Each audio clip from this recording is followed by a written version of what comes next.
नमस्कार, जय हिंद, वंदे मातरम। दोस्तों, मेरे भाइयों, आप सभी का स्वागत है इस वीडियो में। पीछे इंस्टाग्राम पे मुझे काफ़ी ऐसे प्रश्न आए थे जिसमें से मैं एक मोस्ट कॉमन क्वेश्चन को ले रहा हूँ। लोगों ने कहा था कि लंबाई कैसे बढ़ाई जाए स्वामी जी। तो लंबाई के ऊपर मैं ये वीडियो बना रहा हूँ। 4 से 5 या 6 आसन मैं इनमें बताऊँगा आपको, जिसको डेली प्रैक्टिस करने पर आपको डेफिनेटली लंबाई में हेल्प मिलेगी। पर लंबाई के कुछ अपने सर्कमटेंसेस है कि अगर आपकी उम्र ज़्यादा हो चुकी है, ऑलरेडी 18 को पार कर चुके हो, 20, 22, 25 के हो चुके हो ऑलरेडी, तो डिफ़िकल्टीज़ है कि आपको थोड़ी लंबाई बढ़ने में कष्ट हो सकता है या फिर बढ़े ना आपकी। पर जो बच्चे जिन्होंने मेरे से क्वेश्चन पूछे थे, अगर वो 12 साल से लेके 18 साल की उम्र के बीच में हैं, तो डेफिनेटली जितना छोटा बच्चा होगा, जितनी छोटी उम्र होगी, उतनी जल्दी हाइट बढ़ने के चांसेस ज़्यादा हैं। तो पहले मैं कुछ टिप्स बताऊंगा। उन टिप्स और ट्रिप्स को भी आपको यूज़ करना है अपनी फूड आइटम में, अपनी डेली हैबिट में। साथ में इन 5 से 6 आसनों को जो मैं बताने वाला हूँ सिर्फ लंबाई के लिए, उनको अगर आप इंक्लूड करोगे तो आपकी लंबाई तो बढ़ेगी ही बढ़ेगी, साथ में ओवरऑल फ्लेक्सिबिलिटी भी बढ़ जाएगी, शरीर ओपन हो जाएगा अभी से और एक हेल्थी शरीर बन जाएगा। पर समय को ध्यान में रखना है कि ये कोई 1-2 दिन का काम नहीं है कि आपने थोड़े दिन के लिए एक्सरसाइज की और आपको लंबाई की बेनिफिट मिल जाए। नहीं, लंबाई एक बहुत ही स्लो, बहुत ही स्टडी प्रोसेस है। आप देखो कि हमको 5 से 6 फुट लंबाई को गेन करने में करीब करीब 12 से 15 साल, 20 साल लग जाते हैं। हम छोटे होते हैं, वहाँ से लेकर 20 साल की उम्र तक आते आते, 18 साल की उम्र तक आते आते, 15 साल की उम्र तक आते आते हमको 5.5 फुट हाइट मिलती है।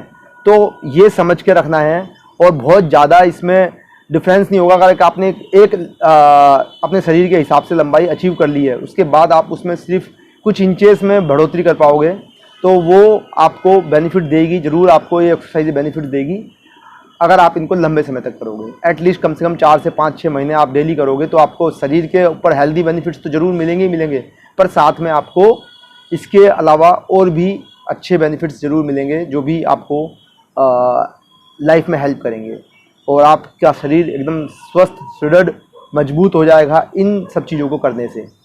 तो टिप्स और ट्रिक्स पहले बता देता हूँ, उसके बाद फिर मैं आसनों पे आ जाऊँगा सीधा ही।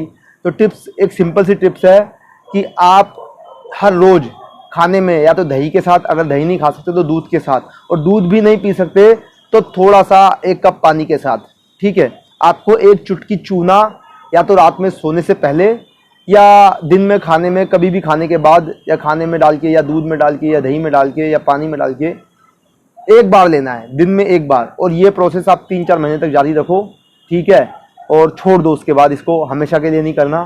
साथ में आप अपनी डाइट में सुबह और शाम दोनों समय 1-1 चम्मच तिल का जरूर खाएंगे। सफ़ेद तिल, सफ़ेद साफ़ किया हुआ तिल आपको दूध के साथ कच्चा या लड्डू में, या तिल के लड्डू बना के, जैसे अच्छा लगे वैसे खाना है। तिल में बहुत कैल्शियम होता है और हमारी लंबाई में हमारा सबसे बड़ा हाथ हमारी बूंस का होता है। जब हम बढ़ रहे होते हैं तो हमारी हड्डियां बढ़ रही होती है और वही हमें लंबा बनाती है, ठीक है, और उसी से मसल्स भी लंबा होता है, क्योंकि जितनी लंबी हड्डी होगी तो हड्डी से चिपका हुआ हमारा मसल होता है, वो मसल भी उतना ही लंबा होता है। जब धीरे धीरे हम एक्सरसाइज करते हैं तो हमारा मसल्स भी बढ़ता है, तो हमारा शरीर बड़ा बड़ा लगता है, ठीक है। पर हड्डी का बहुत इंपॉर्टेंट रोल होता है, तो हड्डियों के विकास को कभी भी इग्नोर मत करना। अगर हड्डियों का अच्छा विकास होगा तो हमारी लंबाई भी अच्छी बनेगी। तो ये थे 2 छोटे से टिप्स, इनको अगर आप यूज़ करोगे तो आपको बहुत फ़ायदा होगा। साथ में अब मैं आपको बताता हूँ कि सिंपल आसन कौन से हैं जो आपको लंबाई को फ़ायदा करेंगे। तो सबसे पहले तो सूक्ष्म व्यायाम से मैं, सूक्ष्म व्यायाम योग में एक परंपरा है, योग परंपरा में सूक्ष्म व्यायाम होते हैं जिससे कि हम अपने शरीर को खोल लेते हैं। तो सूक्ष्म व्यायाम में आपको ऊपर से स्टार्ट करना है नीचे तक। तो मैं 2-3 चीज़ें लूँगा सूक्ष्म व्यायाम से, ज़्यादा नहीं लूँगा।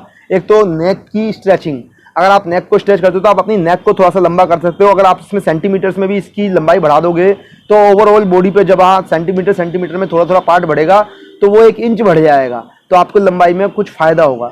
तो सबसे अच्छा है कि पहले आप नेक की स्टार्टिंग करें, नेक से स्ट्रेचिंग करें, जिसमें आप फॉरवर्ड बेंडिंग, आपकी चिन को आपको चेस्ट पे लगाना है, जिससे आपका पीछे वाला पूरा हिस्सा एकदम खिंच जाएगा। आपको मुंह नहीं खोलना, मुंह खोल के आपको हेल्प मिल जाएगी चिन को लगाने की, तो मुंह बंद करके आपको चिन को लगाना है इस तरीके से। मैं बैठ के कर रहा हूँ, आप यही काम खड़े होकर कर सकते हो, क्योंकि मैं बैठ के कर रहा हूँ, क्योंकि खड़ा होकर करूँगा तो मैं फ्रेम से बाहर हो जाऊँगा, इसलिए। फिर ऊपर लेके जाना है, पूरा कंठ खींचना है, फिर नीचे लेके जाना है। ऐसे 3-3, 4-4, 5-5 सेकंड के होल्ड से आपको ये रिपीट करना है। फिर साइड में अपनी पीछे वाली बॉल को देखना है, फिर इस साइड ये भी 3-4-5 सेकंड में होल्ड के साथ आपको खींचना है अपनी, और पीछे वाले हिस्से को देखना है, और फिर अपने नेक को अपने शोल्डर पे ड्रॉप करना है। शोल्डर को ऊपर नहीं उठाना, शोल्डर को वहीं रखना है और नेक को ड्रॉप करना है इस साइड।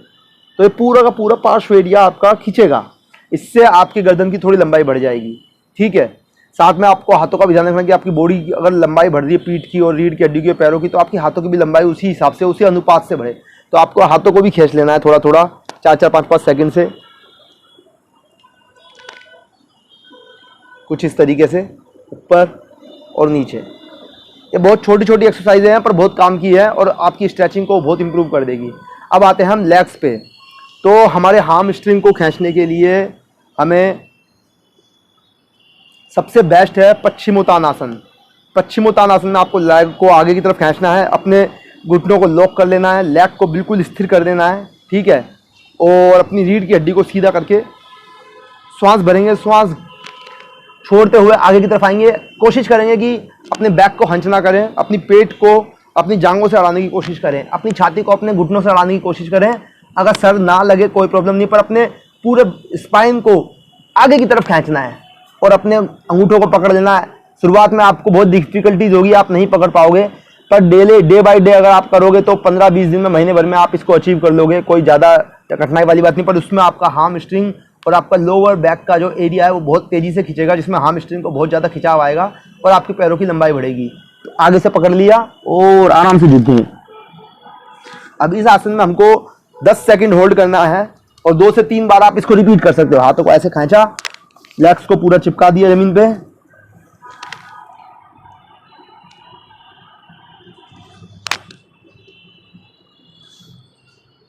ये आसन बहुत ही इंपॉर्टेंट है। इसको करेंगे तो आपको लंबाई में बहुत ज़्यादा फायदे होंगे। इसके बाद, और जिस तरीके से मैं बता रहा हूँ, जिस क्रम में मैं आसन बता रहा हूँ, आपको उसी क्रम में ये आसन करने हैं तो ही बेनिफिट है। उसके बाद जब मैं जिस क्रम से बता रहा हूँ उसमें मैं आपको ऑटोमेटिकली जो लास्ट में आएगा तो वो काउंटर पोज हो जाएंगे, जिससे कि आप जो भी आसन कर रहे हो तो उसके काउंटर पोज अपने आप हो जाएंगे। इसलिए इसका जरूर ध्यान रखना कि जिस क्रम से मैं बता रहा हूँ उसी क्रम में आप आसन को करें। ठीक है, इस पश्चिमोत्तानासन के करने से पहले आप एक आसन और इंक्लूड कर ले, ताड़ासन। आप खड़े होकर कर सकते हैं, पर मैं आपको बैठ के बता रहा हूँ क्योंकि मैं फ्रेम से आउट हो जाऊँगा, इसलिए मैं आपको बैठ के बता रहा हूँ। तो आपको क्या करना है, खड़े होना है, पैरों को साथ में चिपकाना है। अगर आपको चक्कर आते हैं, आप गिरने की स्थिति में होते हो, तो आप पैरों को खोल सकते हो शोल्डर लेंथ में। अपने हाथों को सामने इंटरलॉक करना है और ऊपर की तरफ खींचना है, अपने आप को मैक्सिमम ऊपर की तरफ खींचना है और इसको 15 से 20 सेकंड होल्ड करना है। और जितना होल्ड करोगे आप स्ट्रेट हाथों को खींचते हुए, कोहनियों को गैप नहीं दोगे, कोहनियों को लॉक कर लोगे और ऊपर की तरफ खींचोगे, तो आपका पूरा का पूरा एरिया पूरा खींचेगा और आपको एक एनर्जी मिल जाएगी आगे के आसनों करने के लिए। उसके बाद आपको ये पश्चिमोत्तानासन करना है और पश्चिमोत्तानासन करने के बाद आपको पादहस्त आसन करना है। सीधा खड़ा होना है, शोल्डर लेंथ में लेग्स को खोल देना है और आगे की तरफ झुकते हुए। हवा बहुत तेज चल रही है, आज सुहाना मौसम है तो इस वजह से मेरा मैट भी उड़ रहा है। तो कुछ इस तरीके से आपको बैक को हंच नहीं करना, स्ट्रेट रखना है और आगे की तरफ झुकते हुए कोहनियों को ओपन करते हुए अपने पेट को अपनी जांघों से लगाना है। अगर आपका सर ना लगे कोई दिक्कत नहीं है, आप ऐसे भी रखोगे, पर अपने जो घुटने हैं उनको लॉक कर दीजिए, उनको ढीला मत छोड़िए, उनको लॉक कर दीजिए। अगर आप नहीं पहुंच पा रहे तो ऐसे भी रख सकते हैं, पर आगे से अपने पैर को खींचने दीजिए, बहुत अच्छे से खींचने दीजिए, पूरा खिंचाव आने दीजिए। उसके बाद नीचे जाने की कोशिश कीजिए, डे बाय डे आप नीचे जाने की कोशिश करते जाएंगे तो आप आराम से घुटनों से नीचे तक अपने सर को ले जाएंगे और एकदम स्थिर स्ट्रेट अपने पोज को बना लेंगे। और इससे आपको आसन के तो प्रभाव मिलेंगे ही, पर आपकी लंबाई, लेग्स की लंबाई अच्छे से बढ़ जाएगी। इसके बाद है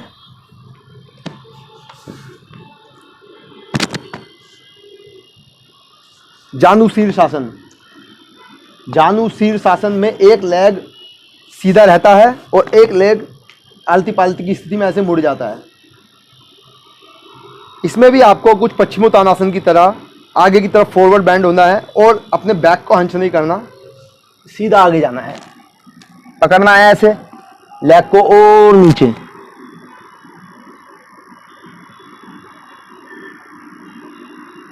दस से 15 सेकंड इसमें होल्ड करना है। 2 से 3 रिपीटेशन आराम से कर सकते हो इसमें, दोनों लेग से रिपीट करना है। तो इससे आपको लेग की बहुत ज़्यादा, लेग में सबसे लंबी हड्डियाँ होती हैं और लेग की हड्डियाँ जब बढ़ेगी, लेग की मांसपेशियाँ जब बढ़ेगी तो शरीर ऑटोमेटिकली लंबा लगने लगेगा। पर फिर मैं कह रहा हूँ कि इसको करने के लिए आपको 1 या 2 दिन पैरासीटामोल नहीं है कि आपने खाया और सर दर्द ठीक हो गया। समय लगता है, ये नेचुरल चीज़ है। तो हर रोज़ करोगे तो बेनिफिट्स भी उतने ही मिलेंगे, साथ में आपको लंबाई भी थोड़ी थोड़ी बढ़ जाएगी। ठीक है। इसके बाद जो बहुत ही महत्वपूर्ण आसन है वो है चक्रासन।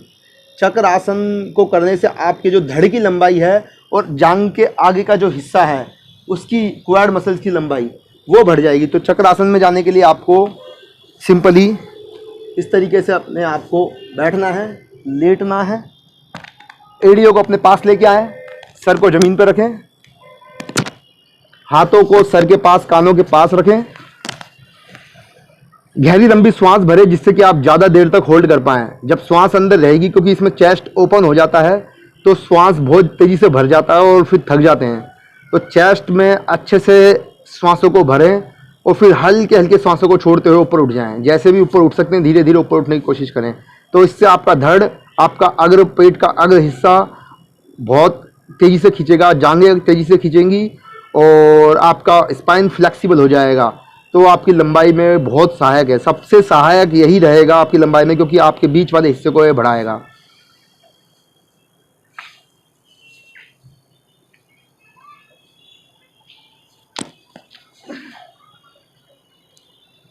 होल्ड करना है इसको 10 से 15 सेकंड।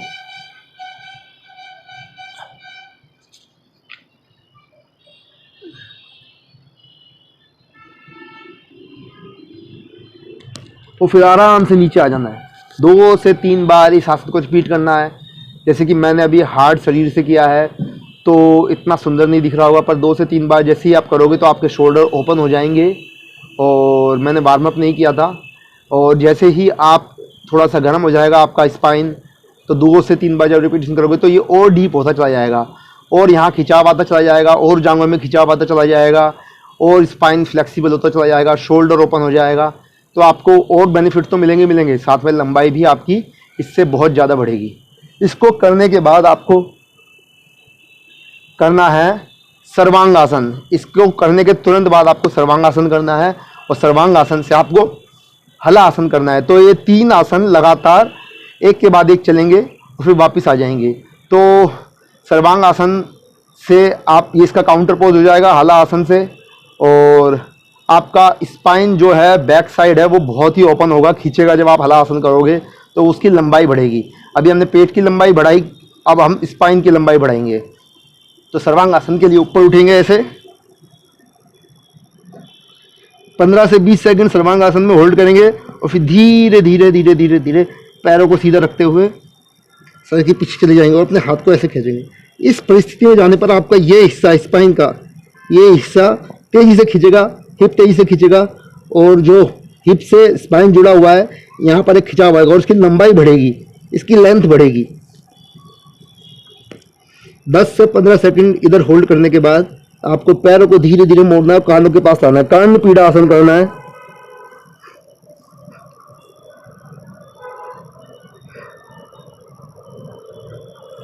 फिर वापिस से जाना है, वापिस से सर्वांगासन में आना है और फिर धीरे से अपनी बैक को, स्पाइन को जमीन पर रखकर लेट जाना है। थोड़ी देर अगर थकावट आती है तो शवासन करना है इसी में, और फिर सीधी करवट लेकर खड़े हो जाना है। तो ये 4 से 5 आसन, सिर्फ इतना ही, मैंने कोई बहुत टफ आसन नहीं बताया। इन आसनों को कोई भी कर सकता है, किसी भी उम्र वाला कर सकता है। हार्ड अगर उसकी बॉडी है, फ्लेक्सिबिलिटी नहीं है तो भी वो कर सकता है। अदरवाइज जो बच्चे हैं वो भी कर सकते हैं, उनको कोई प्रॉब्लम नहीं। बच्चे करेंगे तो ज़बरदस्त बेनिफिट्स उनको मिलेंगे। 12 साल से 15 साल के बीच के जो बच्चे हैं वो करेंगे तो उनको बहुत ज़बरदस्त बेनिफिट्स मिलेंगे और फ्लेक्सिबल बॉडी हो जाएगी। हर आसन को बाद में आगे जाके वो करने में सक्षम हो जाएंगे, सिर्फ इन 4-5 आसनों को करने की वजह से ही। तो इन्हीं आसनों से और आसन ओपन हो जाएंगे आपके, साथ में लंबाई भी बढ़ेगी और शरीर की जो शक्ति है, ऊर्जा है, वो इम्प्रूव हो जाएगी। आप योग से जुड़ जाओगे। सबसे बड़ी बात, गलत आहार विचार से आप दूर हो जाओगे योग को करने की वजह से। तो इन सब चीज़ों को करें, ट्राई करें। ट्राई करने से आपकी लंबाई 100% बढ़ेगी, मैं गारंटी देता हूँ, बशर्ते आप 5 से 6 महीने इनको रेगुलर प्रैक्टिस में रखते हैं। तो अगर आप 1-1.5 महीने या 15-20 दिन करके थक जाओगे तो फिर नहीं बढ़ेगी, मत ही करना, ठीक है। तो अगर करना है, लंबाई बढ़ानी है, मन में श्रद्धा है कि मुझे आगे अपनी लंबाई बढ़ानी है और योग से बेनिफिट्स लेने हैं, तो इनको डेली प्रैक्टिस करनी है। एटलीस्ट 5 से 6 दिन तो करनी ही करनी है, ठीक है। सुबह शाम कर सकते हो, दोनों टाइम कर सकते हो, या सुबह कर सकते हो या शाम को कर सकते हो। हल्का खाली पेट होना चाहिए। अगर आप कमज़ोर महसूस करते हो अपने आप को ऐसा करते समय, तो आप एक्सरसाइज करने से पहले एप्पल, चीकू, पपीता, ऐसी कोई भी चीज़ खा सकते हो 15-20 मिनट पहले, जिससे कि आपको थोड़ी बहुत एनर्जी शरीर में बनी रहे। तो ये था पूरा वीडियो लंबाई को बढ़ाने के लिए, वो निम्न आसन जो आपकी लंबाई को बढ़ाने में आपकी हेल्प कर सकते हैं। तो मैं विराम लेता हूँ। धन्यवाद। जय श्री राम, वंदे मातरम, जय हिंद।